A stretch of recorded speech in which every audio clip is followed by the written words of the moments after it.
책을 소개하겠습니다. 가자, 내 아이를 해치는 달콤한 유혹. 안병수 지음, 국일미디어.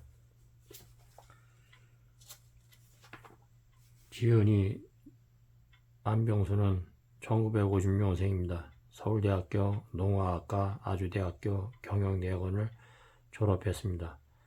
1984년부터 16년간 국내 유명 가자회사의 신제품 개발부와 구매부에서 근무했으며 1991년부터 1994년까지 이 회사의 일본 도쿄 사무소에서 파견 근무를 했습니다.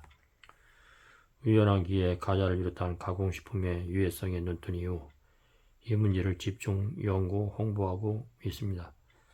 강연 및 저술 활동, 칼럼 기고, 언론 홍보 등이 주된 일과입니다. 2006년 환경재단으로부터 세상을 밝게 만든 백인에게 선정되기도 했습니다.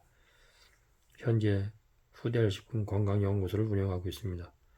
저서로는 내 아이를 해치는 맛있는 유혹 트랜스지방, 가자는 무서워요 등이 있고 인간이 만든 위대한 속임수 시큼 첨가물을 번역했으며 시간성 증후군을 감수했습니다.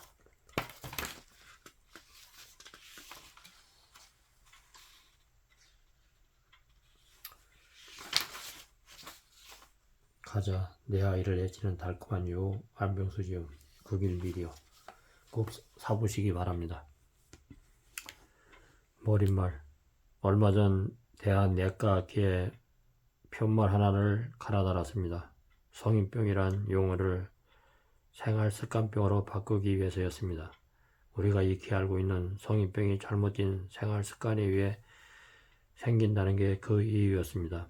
하지만 종전까지만 해도 40대 이후에 성인을 주타깃으로 했던 성인병, 아니 생활습관병이 최근 들어서 젊은 층까지 무자비를 공격한다는 점도 그 결정을 부추겼을 것입니다. 이른바 문명병으로 불리는 이 질병을 이제 연령을 초월하는 무서운 병마로 돌변했습니다.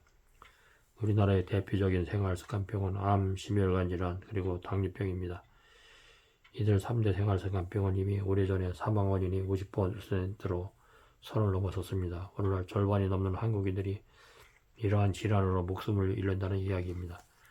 그런데 재미있는 것은 이 사실이 우리나라에서만 적용되는 불행이 아니라 점입니다. 서방 선진국들은 물론이요, 지구촌 문명국의 공통된 현상입니다. 여기서 우리가 주목해야 할 점은 생활습관병이 불과 1세기 전만 해도 희귀병이었다는 사실입니다.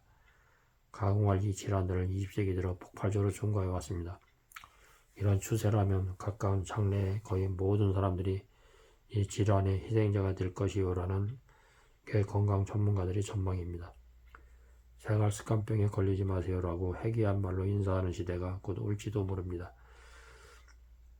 최근 들어 공교롭게도 세계 최대 패스트푸드 체인의 최고 경영자 2명이 잇따라 숨지는 사건이 발생했습니다. 사인은 심장병과 암이었습니다. 그러나 우리는 이러한 불상사의 배경에 대해 관심이 없습니다. 불행을 당한 두 사람 모두 패스트푸드 마니아였다는 사실은 그저 남이 일일 뿐입니다. 이 책은 셀러니벤이었던 내가 기막힌 경험을 하고 쓴 논픽션입니다. 나는 직업과 관련하여 한때 위기에 봉착했습니다. 그런데 그 위기는 사실 나만의 문제가 아니었습니다. 그 안에 식생활과 건강의 함수식이 들어있습니다. 이 책을 읽으면 오늘날 왜 생활습관병이 들어온 맹위를 떨치고 있는지 알 수 있습니다. 그리고 세계적인 식품회사 CEO들이 왜 젊은 나이에 숨지는지, 많은 전문가들이 왜 그런 일을 빙산의 일각으로 치부하고 있는지는 말입니다. 세상에 너무나 많은 모순이 있습니다. 우리는 그 모순을 인정하면서도 그다지 심각하게 받아들이지 않습니다. 우리와는 직접적인 관련이 없다고 생각하기 때문입니다. 그러나 우리가 일상생활의 한가운데 그 모순이 따리가 발견되곤 합니다. 바로 그러한 이야기를 공유하자는 것이 이 책의 목적입니다. 2005년 4월 안병수.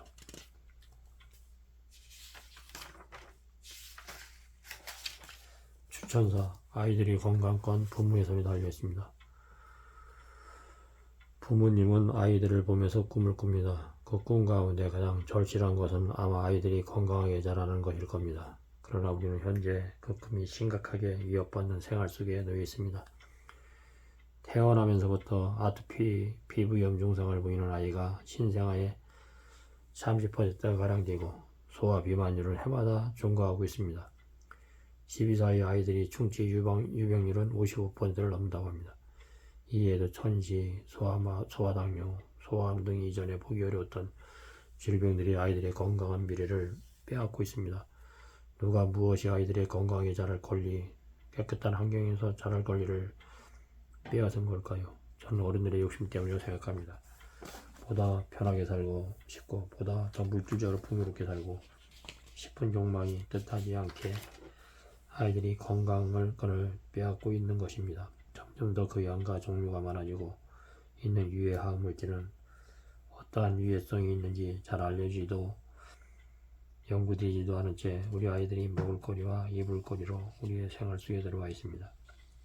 이러한 유해와 화학물질들은 면역력이 약한 아이들에게 더 많은 피해를 입힙니다. 특히 어린 아이들일수록 먹을거리에 더 많은 영향을 받습니다.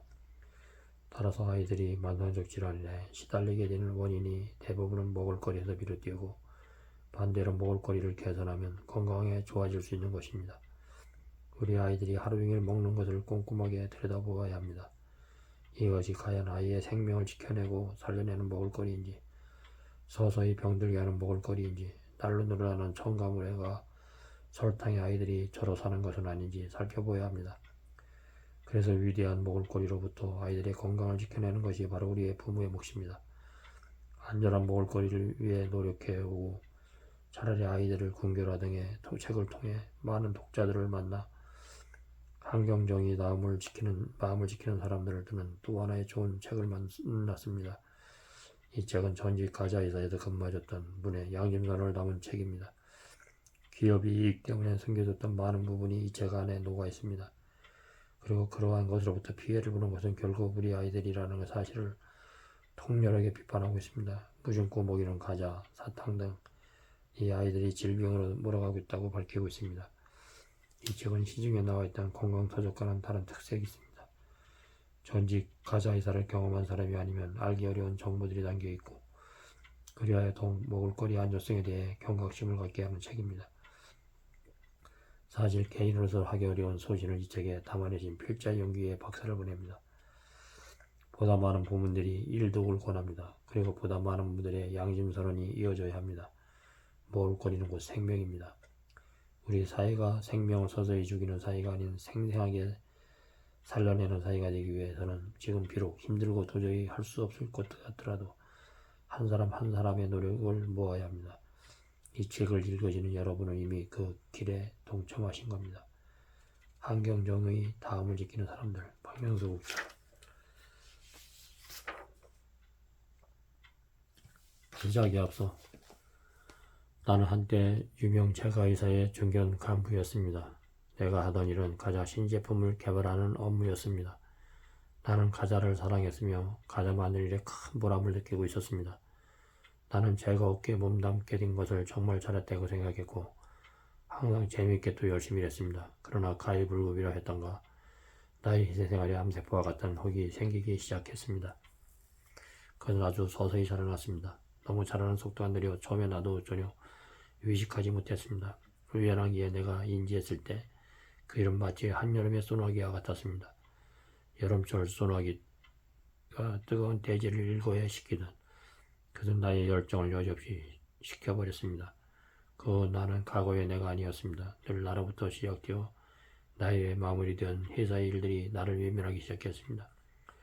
나는 더 이상 총명받는 간부사원이 아니었습니다. 언제부턴가 나는 자주하여 시간만 축내는 3류 월급쟁이로 전락해 있었습니다. 결국 나는 그 조직을 떠나고 말았습니다. 나는 왜 그토록 좋아했던 일을 그만둬야 했습니까? 무엇이 나와 그 직장의 인연을 가로막았습니까? 처음에 극히 사소하게 여겼던 하지만 일순간에 나의 열정을 식혀버린 그것은 과연 무엇이었습니까? 그리고 내가 좀 졸피를 부끄러워하지 않고 패를 든 까닭은 무엇입니까?